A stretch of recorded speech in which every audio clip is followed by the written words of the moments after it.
हरे कृष्णा। हम श्रीमद् भगवद गीता के 18वें अध्याय उपसंहार संन्यास की सिद्धि इसके श्लोक संख्या 65 पर आज चर्चा करेंगे और इस पर हमारा दूसरा दिवस है।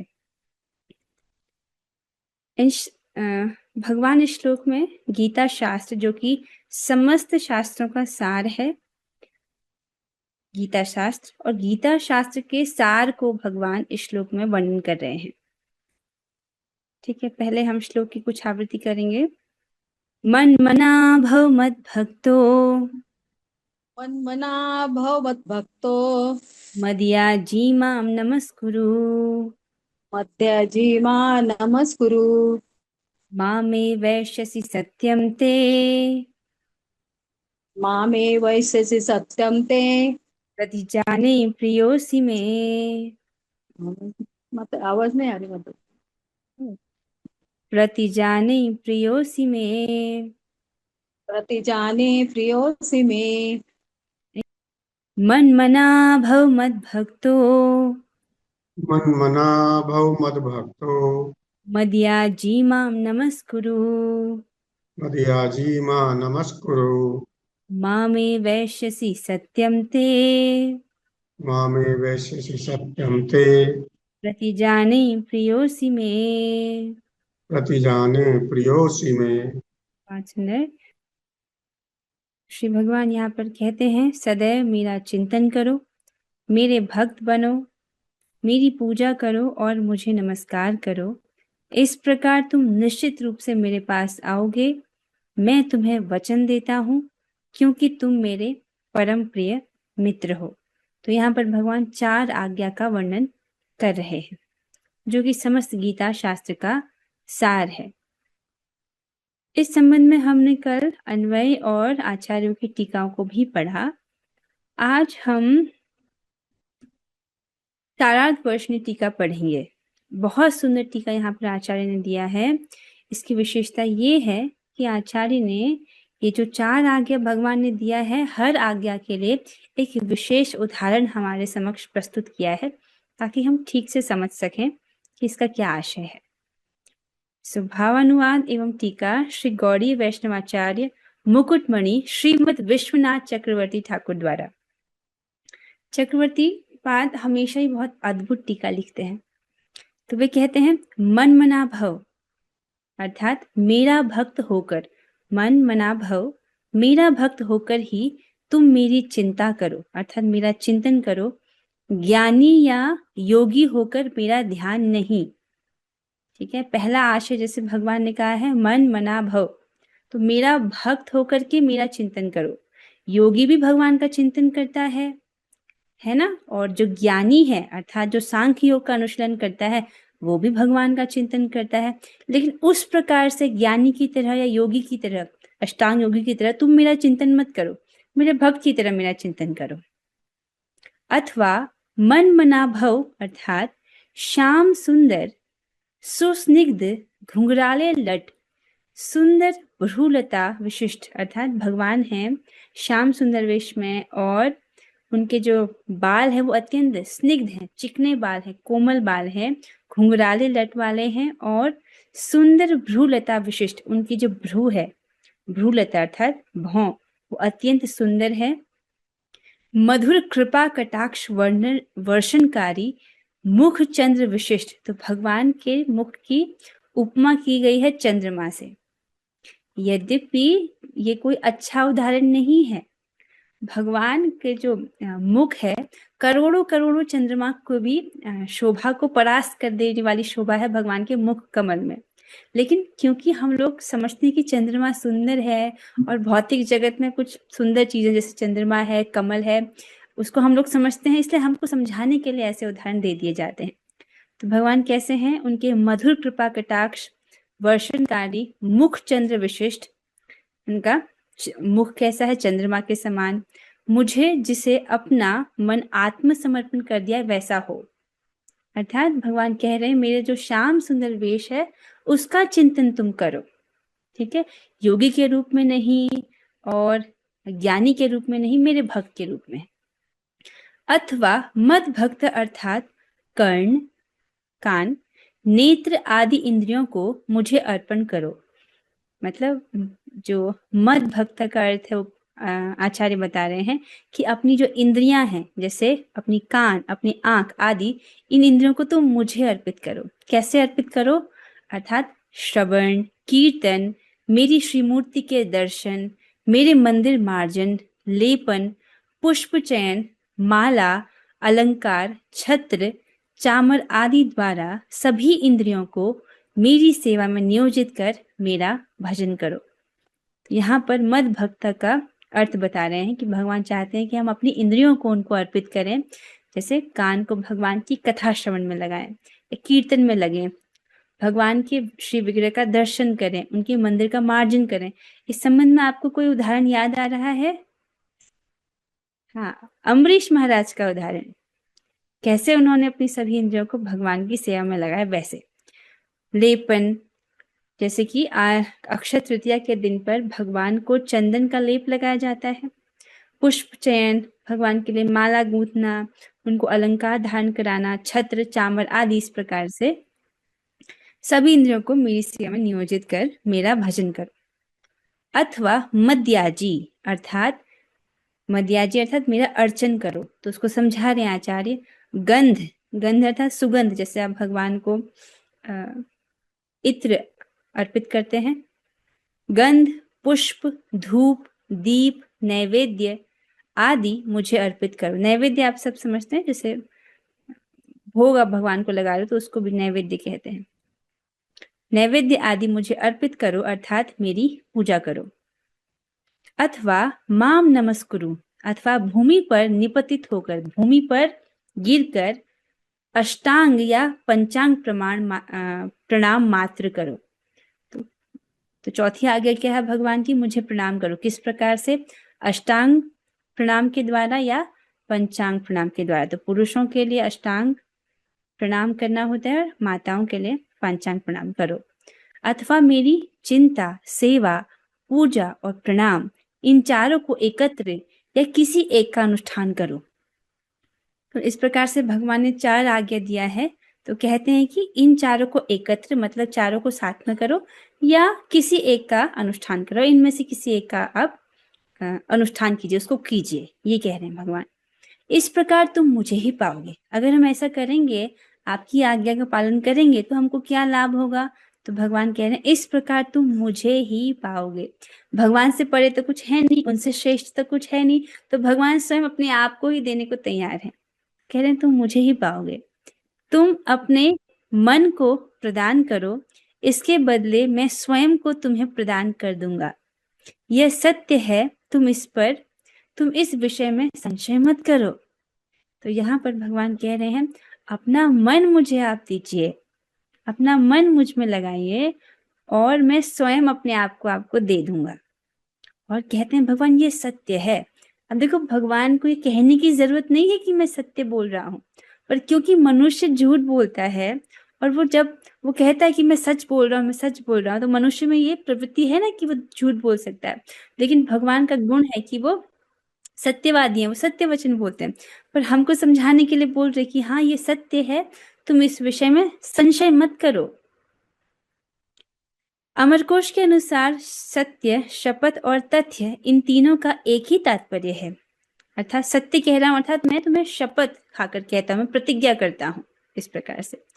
अब यदि कहो कि मथुरावासी तो बात बात पर शपथ खाते हैं, उनका क्या भरोसा? तो इसका उत्तर ये है कि ये बात तो ठीक है, किंतु मैं प्रतिज्ञा कर ये कह रहा हूं क्योंकि तुम मेरे प्रिय हो।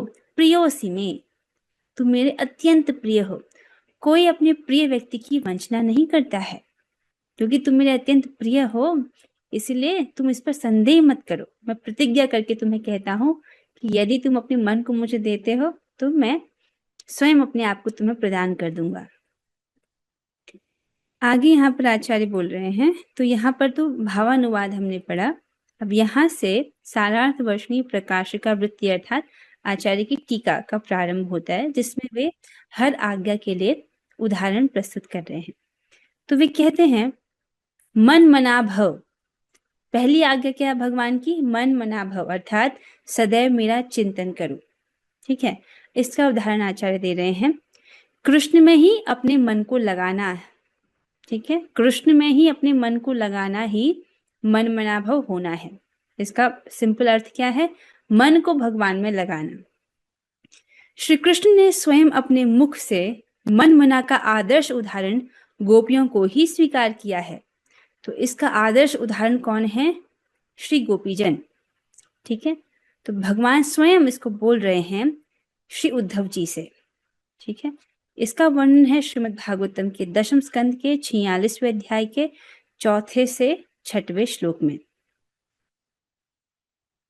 ठीक है, तामन मनस्य का मत प्राणा मदर्थे त्यक्त दैहिकाः मामेव दयितं प्रेष्ठम् आत्मानं मनसा गताः ये त्यक्त लोक धर्माश्च मदर्थे तान् बिभर्म्यहम् मयि प्रेयसां प्रेष्ठे दूरस्थे गोकुलस्त्रियः स्मरन्त्योऽङ्ग विमुह्यन्ति विरहोत्कण्ठ विह्वलाः धार्यन्त्य अतिकृच्छेण प्राय प्राणान् कथञ्चन प्रत्यागमन संदेशैर् बल्लव्यो मदात्मिकाः। इस प्रकार से भगवान गोपियों का वर्णन कर रहे हैं, कैसे वो मन मना का आदर्श उदाहरण है। अर्थात वे कहते हैं, प्यारे उद्धव, गोपियों का मन सदा सर्वदा मुझ में निमग्न रहता है। मैं ही उनका प्राण तथा जीवन सर्वस्व हूँ।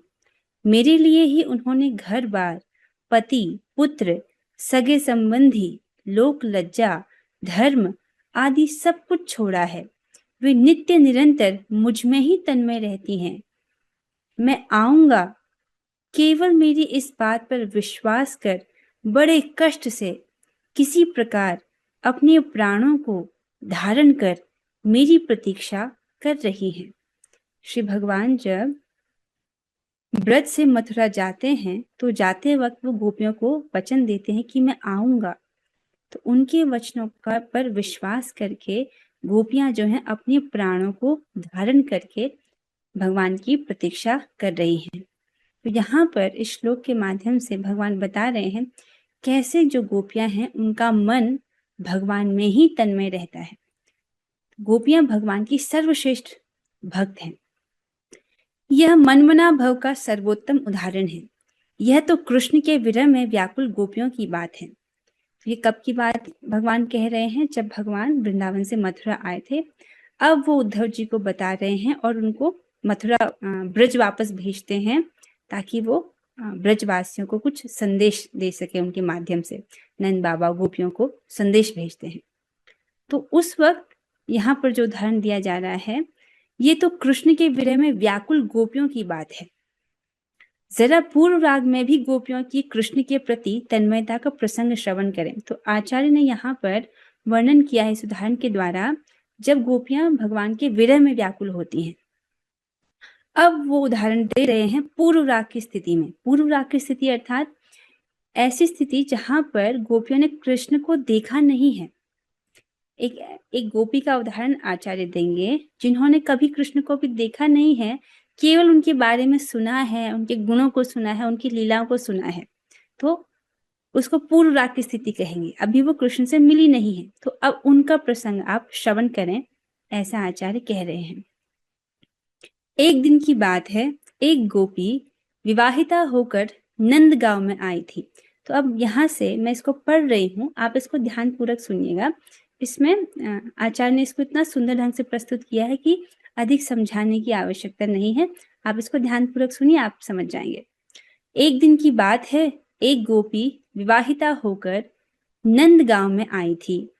इस गोपी ने श्री कृष्ण के नाम, उनके परम मनोहर और मधुर लीलाओं के विषय में सुना तो था, किंतु कभी प्रत्यक्ष देखने का सुयोग नहीं पाया था। अर्थात कभी कृष्ण को प्रत्यक्ष रूप से देखा नहीं था। प्रतिदिन की भांति श्री कृष्ण सखाओं के साथ वंशी वादन करते हुए गोचारण के लिए वन जा रहे थे। गायों को चराने के लिए वे वन की ओर जा रहे थे। वंशी ध्वनि सुनकर व्रज के समस्त प्राणी कृष्ण की अनुपम माधुरी का दर्शन करने के लिए उत्कंठित होकर राजमार्ग के समीप यत्र तत्र एकत्रित हो गए। कोई अटारियों पर, तो कोई वृक्ष पर चढ़ा है, कोई मार्ग के समीप खड़ा है, तो कोई झरोकों से झांक रहा है। यहाँ पर बताया जा रहा है कैसे जो ब्रजवासी हैं वो बहुत उत्सुक हैं भगवान श्री कृष्ण के दर्शन को पाने के लिए। निश्चय ही भगवान श्री कृष्ण को देखना आंखों के लिए उत्सव है। तो इस प्रकार से वे बड़े उत्साहित होकर के भगवान को देखने के लिए आए हैं। कोई अटारियों पर से देख रहा है, कोई झरोकों से झांक रहा है, कोई मार्ग के समीप खड़ा है। वह नवविवाहिता गोपी भी कृष्ण के दर्शन के लिए जाना चाहती है, किंतु उसकी सास उसे जाने नहीं दे रही है। सास जो है वो मना करे कि तुम मत जाओ। सास ने कहा, वहां एक काला सांप है जो तुम्हें डस लेगा, अतः तुम्हारा वहां जाना उचित नहीं है। उस नववधू ने प्रतिवाद किया, तुम्हारी बेटी भी तो वहां गई, मुझे क्यों नहीं जाने दे रही हो? सास ने उसे अनुमति नहीं दी। तथापि सास की बात अनसुनी कर वह नई गोपी कृष्ण के दर्शन के लिए राजमार्ग के समीप झाड़ी के ओट में खड़ी हो गई। तो वो जो नवविवाहिता गोपी है वो आई और एक झाड़ी के ओट में खड़ी हो गई ताकि उसको कृष्ण के दर्शन प्राप्त हो। कृष्ण ने उस गोपी के मन की बात जान ली और एक बछड़े की पूंछ पर हाथ रख दिया।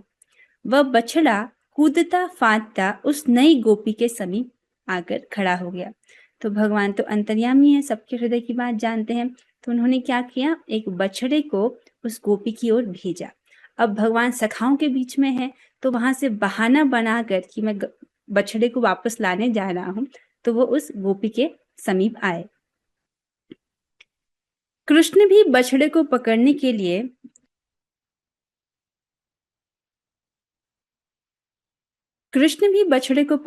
लिए बछड़े के पीछे दौड़ते हुए वहीं आ गए। पल भर के लिए कृष्ण वहां त्रिभंग ललित मुद्रा में खड़े हुए और अपनी वंशी से उस गोपी की ठोड़ी को छू भर दिया। तो भगवान वहां पर आए और इस प्रकार से भगवान ने उस गोपी को अपने दर्शन प्रदान किए। और वहां पर भगवान आए और कुछ समय के लिए वहां पर त्रिभंग ललित मुद्रा में, अर्थात उनका जो वंशी वादन करने का जो भगवान का एक विशेष मुद्रा है उसमें खड़े हुए और उन्होंने अपनी वंशी से उस गोपी के जो थोड़ी है चिन्ह है उसको छू भर दिया और पुनः सखाओं के दल में सम्मिलित हो गए।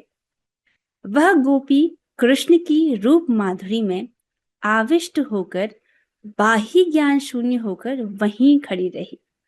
भगवान इस प्रकार आए, उन्होंने गोपी को दर्शन दिया और अब भगवान जो है चले गए वहां से।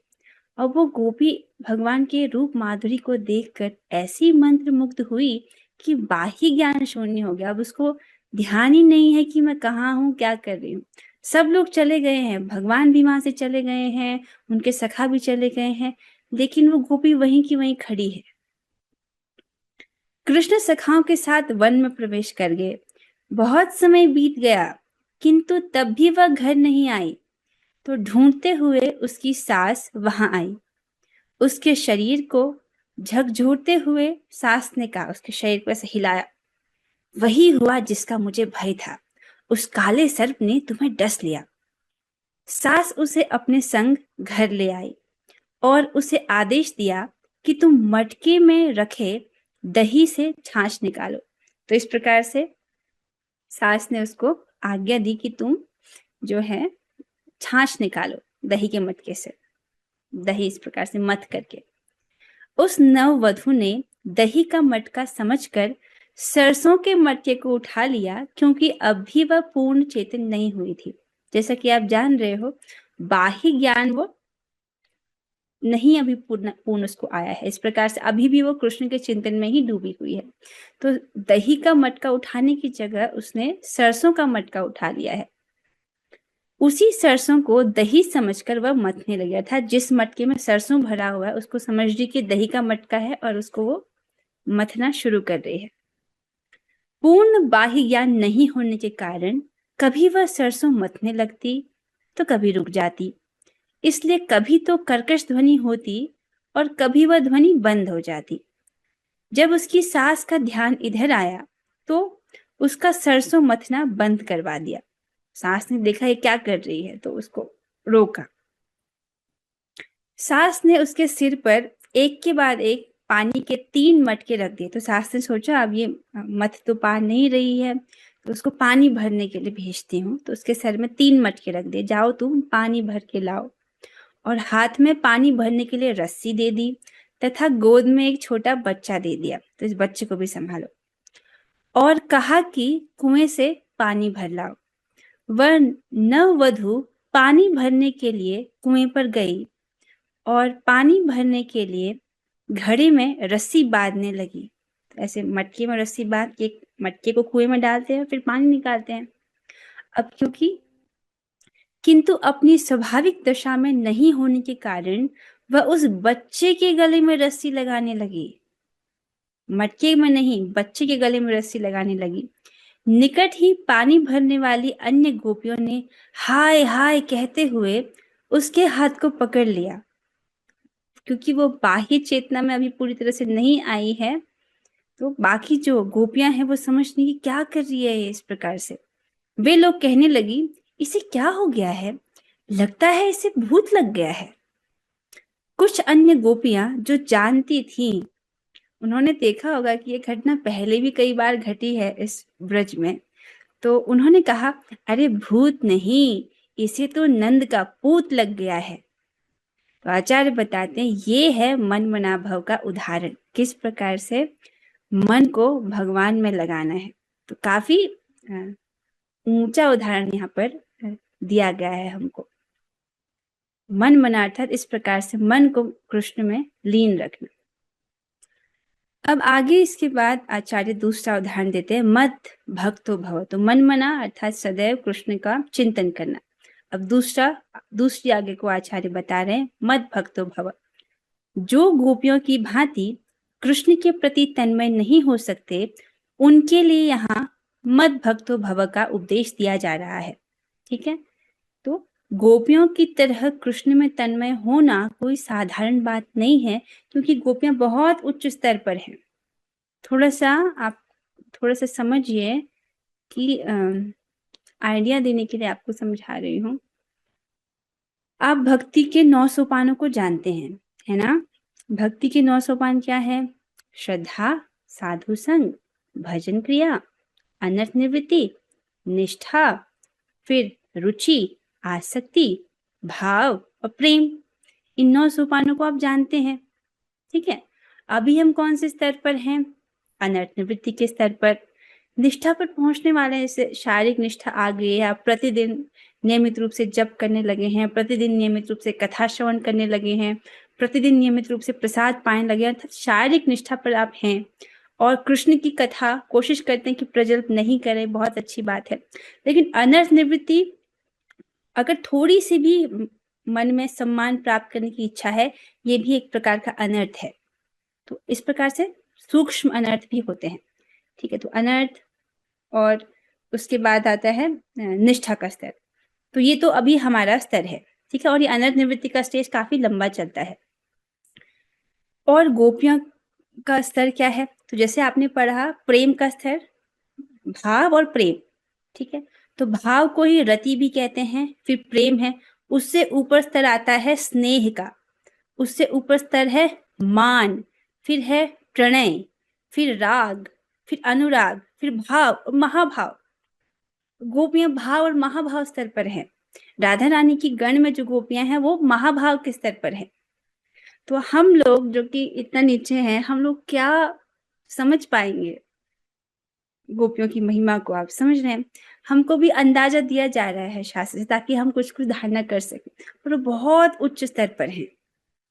ठीक है, इसलिए यहाँ पर आचार्य समझा रहे हैं कि जो गोपियों की भांति कृष्ण के प्रति तन्मय नहीं हो सकते उनके लिए यहाँ मद भक्तो भव का उपदेश दिया जा रहा है। तो मद भक्तो भव का तात्पर्य है सब प्रकार से स्वयं को भगवान के चरणों में अर्पित कर देना। ठीक है, अब इसका उदाहरण दे रहे हैं। मद भक्तो भव अर्थात मेरे भक्त हो। पहली आज्ञा क्या है? सदैव मेरा चिंतन करो। दूसरी आज्ञा क्या है? मेरे भक्त बनो, तो उसको आचार्य यहाँ पर समझा रहे हैं। नहीं आगे क्या आप लोगों को?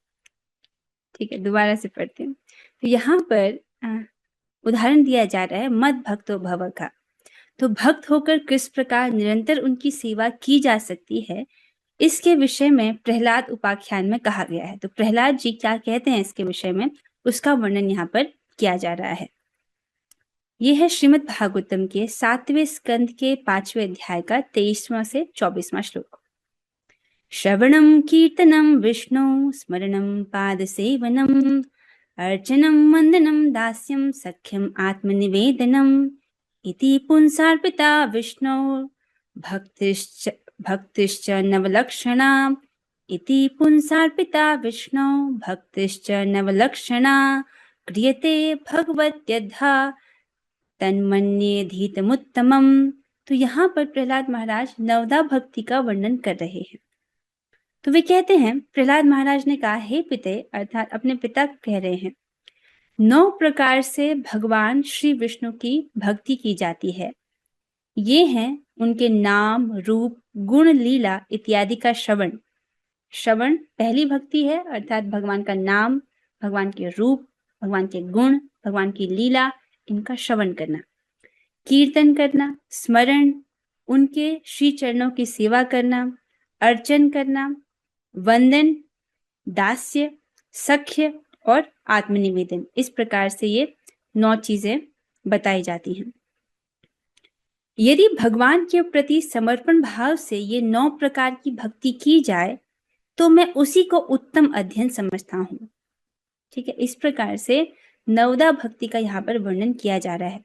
मद भक्तो, मेरे भक्त बनो, अर्थात जो भगवान ने नवदा भक्ति का वर्णन प्रहलाद महाराज जी कर रहे हैं, उसका पालन करना है। ठीक है, अब महाराज अम्बरीश इसके ज्वलंत उदाहरण है। अब कोई ऐसा उदाहरण बताइए जिन्होंने इस नवदा भक्ति को बहुत अच्छे से स्वीकार किया हो। वैसे तो हर एक भक्ति के एक प्रमुख आचार्य हैं, पर यहाँ पर आचार्य हमको अम्बरीश महाराज का उदाहरण दे रहे हैं। वे कहते हैं, वे कृष्ण के प्रति कैसी भक्ति करते थे, इसे श्रीमद् भागवत में देखिए। तो आचार्य यहाँ पर अम्बरीश महाराज का उदाहरण बता रहे हैं 18, 19 और 20वें श्लोक में, जिसमें वे कहते हैं, सवे मना कृष्ण पदार विंदयोर वचांसी वैकुंठ गुणवान वर्णने करोर हरेर मंदिर मार्जनादिषु श्रुतिश्चकाराच्युत सत्कथोदये मुकुंद लिंगादलय दर्शने दृशो तद्भृत्य गात्र स्पर्श अंग संगम घ्राणं च तत्पाद सरोज सौरभे श्रीमत्तुलस्या रसनां तदर्पिते पादौ हरे क्षेत्र पदानुसर्पणे शिरो ऋषिकेश पदाभिवंदने कामं च दासेन तु काम काम्यया यथोत्तम श्लोक जनाश्रया रतिः। यहाँ पर अम्बरीश महाराज जी की भक्ति का वर्णन है। तो उन्होंने किस प्रकार से भगवान की भक्ति की, उन्होंने अपने मन को श्री कृष्ण चंद्र के चरणार विंद युगल में, वाणी को भगवत गुणानुवर्णन में, तो मन को भगवान के चरण में लगा देना, इसका क्या अर्थ है? इसका ये अर्थ है, ऐसे संकल्प लेना जो भगवान की सेवा के अनुकूल हो। ठीक है, मतलब भगवान के सेवा के विषय में ही अपने मन को लगाए रखना। वाणी को भगवत गुणानुवर्णन में, अर्थात भगवान के गुणों का वर्णन करने में अपनी वाणी को लगाना। हाथों को श्री हरि मंदिर के मार्जन सेवन में, भगवान के मंदिर मार्जन में हाथों को लगाना, और अपने कानों को भगवान अच्युत की मंगलमय कथा के श्रवण में लगा रखा था। उन्होंने अपने नेत्र मुकुंद मूर्ति एवं मंदिरों के दर्शन में, आंखों से भगवान का दर्शन करते थे, श्री विग्रह का दर्शन करते थे। अंग संग भगवत भक्तों के शरीर स्पर्श में, अर्थात जो भगवान के भक्त है उनका आलिंगन करना, उनके चरण स्पर्श करना इत्यादि। तो वैसे तो जो वरिष्ठ भक्त हैं वो ये पसंद नहीं करते कि हम उनके चरण स्पर्श करें, तो उचित ये है कि हम दूर से ही उनको प्रणाम करें। नासिका उनके चरण कमलों पर चढ़ी तुलसी के दिव्य गंध में, नाक से वो भगवान को जो अर्पित तुलसी है उसको सूंघने में लगा देते हैं। ठीक है, तो ऐसा करना चाहिए। जो भगवान को आप तुलसी दल अर्पित करते हो या पुष्प अर्पित करते हो, तो जब आप उसको निकालो तो आपको वो सूंघना चाहिए। इससे हमारी घ्राणेंद्रिय पवित्र होती है। जो 4 कुमार हैं, जब वो वैकुंठ जाते हैं, वो भगवान के चरणों पर अर्पित तुलसी जो है उसके गंध को उनके नाक में प्रवेश करती है और वो ब्रह्मानंद को भूल के भगवान के भक्त बन जाते हैं। बहुत प्रभावशाली है ये। और रसना अर्थात जिह्वा को भगवान के प्रति अर्पित नैवेद्य प्रसाद में संलग्न कर दिया था, भगवान का प्रसाद ग्रहण करने में। अम्बरीश महाराज के पैर भगवान के क्षेत्र आदि की पैदल यात्रा करने में ही लगे रहते थे, अर्थात अपने पैरों से वो भगवान के धाम की यात्रा करते थे और वे सिर से भगवान श्री कृष्ण के चरण कमलों की वंदना किया करते, उनको प्रणाम किया करते अपने सर से। राजा अम्बरीश ने माला, चंदन आदि भोग सामग्री को भगवान की सेवा में समर्पित कर दिया था, भोगने की इच्छा से नहीं बल्कि इसलिए कि इससे वह भगवत प्रेम प्राप्त हो, जो पवित्र कीर्ति भगवान के निज जन में ही निवास करता है। तो ये सब वो क्यों कर रहे थे? ये सब करने का क्या उद्देश्य था अम्बरीश महाराज का? ताकि उनको भगवत प्रेम की प्राप्ति हो, जो कि जो भगवान के निज जन है, उनके जो प्रिय जन है, उन्हीं के पास ये संपत्ति होती है। कौन सी संपत्ति? भगवान के प्रेम भक्ति रूपी संपत्ति। ठीक है, इसलिए जो भगवान के शुद्ध भक्त है वो उनसे कुछ नहीं मांगते, यही मांगते हैं कि आप हमको अपनी प्रेमा भक्ति प्रदान कीजिए, अपनी भक्ति हमको प्रदान कीजिए। जैसे हम लोग अभी साधना भक्ति कर रहे हैं, हमारा लक्ष्य क्या है? भाव भक्ति प्राप्त करना। अगर किसी का लक्ष्य भाव भक्ति प्राप्त करने के अलावा कुछ और है तो हम ये नहीं कह सकते कि वो साधना भक्ति कर रहा है। ठीक है, साधना भक्ति अर्थात जिसका लक्ष्य भाव भक्ति प्राप्त करना हो। अब आगे यहाँ पर एक उदाहरण तो आचार्य जी ने अम्बरीश महाराज का दिया। ठीक है, तो गोपियों का लेवल बहुत हाई था, तो अम्बरीश महाराज जो कर रहे वो तो हम करने का प्रयास कर सकते हैं, है ना, वो किया जा सकता है। और अब महाराज यहाँ पर बिल्वमंगल ठाकुर जी का उदाहरण दे रहे हैं। ठीक है, बिल्वमंगल ठाकुर जी ये भगवान के महान भक्त हैं। इनके जो ग्रंथ हुए हैं जैसे कि कृष्ण कर्णामृत आदि और भी ग्रंथ हैं इनके, ये इतने मधुर ग्रंथ हैं कि स्वयं महाप्रभु चैतन्य महाप्रभु इनका रसास्वादन किया करते थे। अर्थात ये कृष्ण के कानों में अमृत भर देने वाले श्लोकों को इन्होंने लिखा है। ठीक है, भगवान के बहुत महान भक्त हैं, लेकिन यहाँ पर जिस घटना का वर्णन किया जा रहा है ये घटना उनके भक्ति में आने की पूर्व की घटना है। तो हर साधु का एक इतिहास होता है। ठीक है, उस इतिहास भक्ति में आने के पूर्व वो कैसे थे उसके आधार पर उनमें दोष दृष्टि नहीं करनी चाहिए।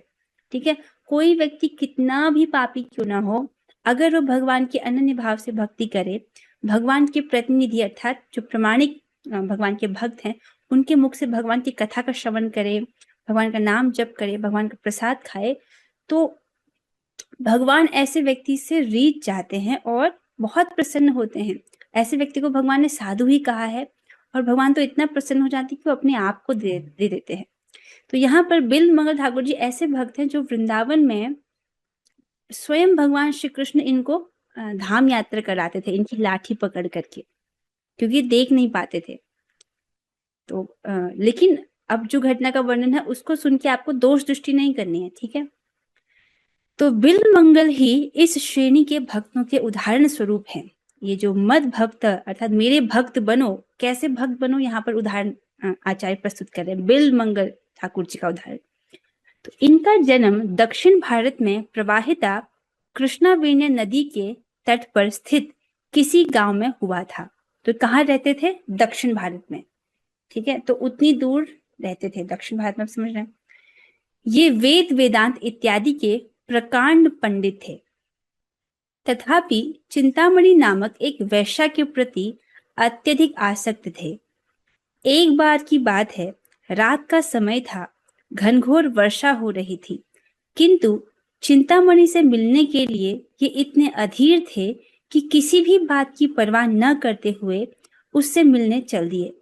रास्ते में एक नदी पड़ती थी।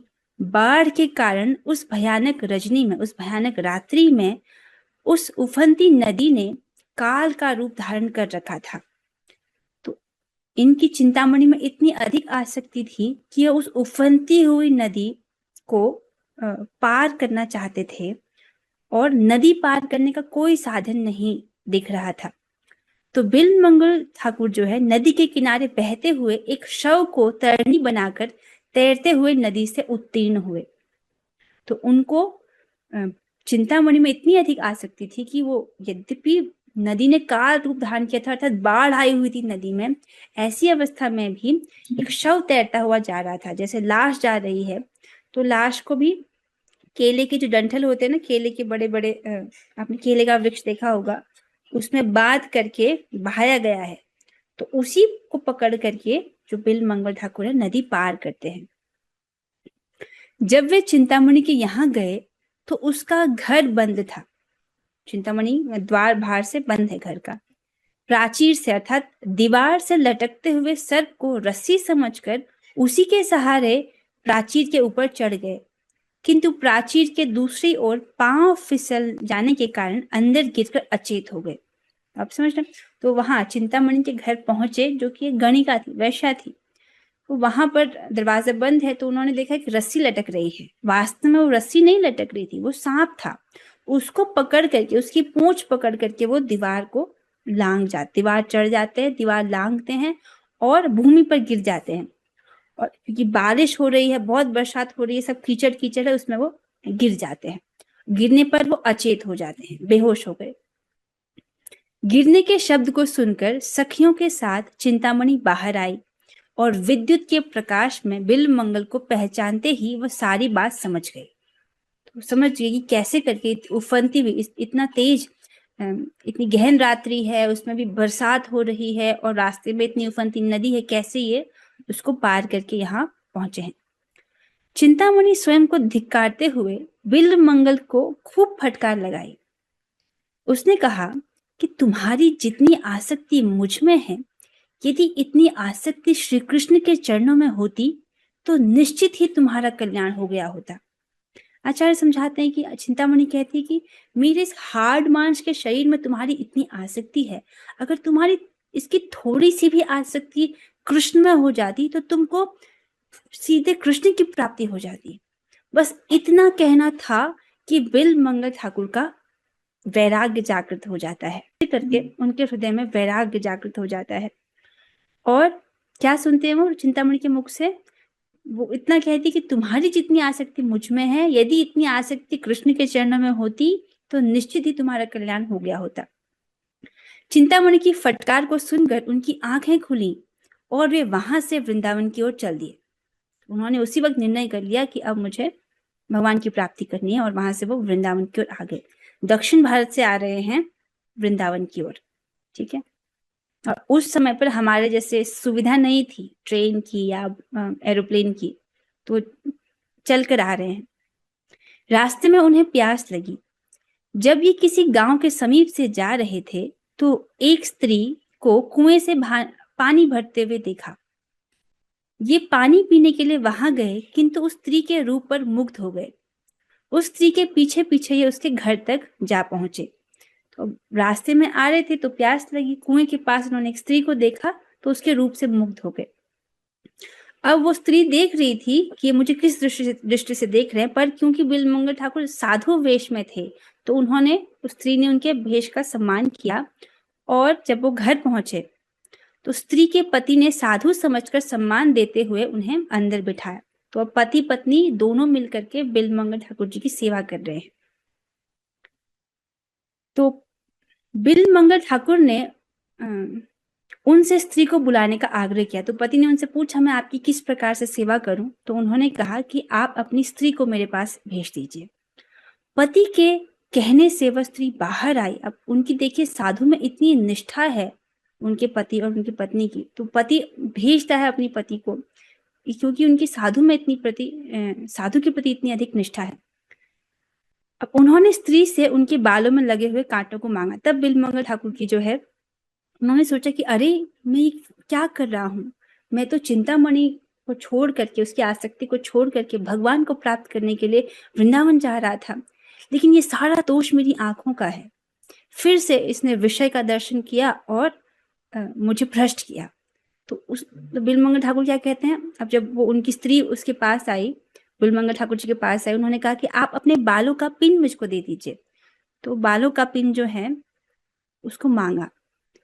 तो स्त्री से कांटा पाकर बिलमंगल ठाकुर जी ने कांटे को वहीं अपनी दोनों आंखों में ये कहकर चुभो दिया कि आंखें ही अपने विषय अर्थात रूप के वशीभूत होकर मुझे भ्रष्ट करती हैं, न रहेंगी बांस न बचेगी बांसुरी। और उन्होंने क्या किया, उस स्त्री से उसके बालों का कांटा मांगा और अपनी दोनों आंखों को फोड़ दिया। आप समझ रहे हैं, क्योंकि वो समझ रहे थे कि अगर मैं रूप देखूंगा ही नहीं तो इस प्रकार से भ्रष्ट नहीं होऊंगा, तो दोनों आंखों को उन्होंने उस कांटे से फोड़ दिया। तो हुआ क्या कि आंखों से अविरल रक्त प्रवाह होने लगा, खून बहने लगा। वहां से नेत्रहीन होकर ये वृंदावन के लिए पुनः चल दिए। आप समझ सकते हैं कैसी स्थिति है, वहां से आ रहे हैं, इनको दिखाई नहीं दे रहा है, डेफिनेटली आंखों में बहुत दर्द भी हो रहा होगा, तो वो आ रहे हैं वृंदावन की तरफ, किंतु इनका हृदय पवित्र हो चुका था। कुछ ही दूर चलने के बाद इनके समीप एक बालक आया। उस बालक ने अत्यंत मधुर आवाज में पूछा, बाबा आप कहाँ जा रहे हैं? बिलमंगल ने उत्तर दिया, मैं वृंदावन जा रहा हूँ। बालक ने कहा, मैं भी वृंदावन जा रहा हूँ, आप मेरी लठिया पकड़ लें। वह बालक और कोई नहीं, स्वयं मुरली मनोहर श्री कृष्ण थे। तो इस प्रकार से भगवान स्वयं आते हैं और इनको, अपने प्रिय भक्त बिलमंगल ठाकुर जी को वृंदावन लेकर आते हैं। तो ऐसे अनेक प्रसंग बिलमंगल ठाकुर जी के भगवान के साथ किए। वहां पर से एक प्रसंग रखा, यहाँ पर आचार्य हमको बता रहे हैं। तो ये भगवान के अद्भुत भक्त हुए। यद्यपि ये घटना उनके भक्ति में आने के पूर्व की है, लेकिन फिर वो महान भक्त बनते हैं और भगवान साक्षात इनको जो है वृंदावन के दर्शन कराया करते थे। ठीक है, इसके साथ जो है एक भक्त कह रहे हैं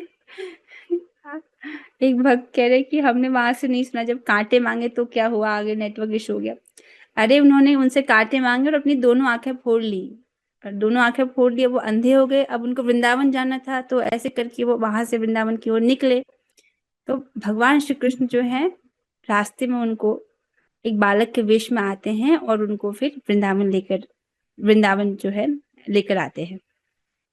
ठीक है, आशा है कि आपको समझ आया होगा। इससे आगे की जो टीका है उसको हम कल पढ़ेंगे। किसी भक्त का आज की चर्चा से कुछ प्रश्न हो तो आप अभी पूछ सकते हैं। ठीक है, कोई प्रश्न नहीं है तो हम 3 बार हरे कृष्ण महामंत्र करेंगे।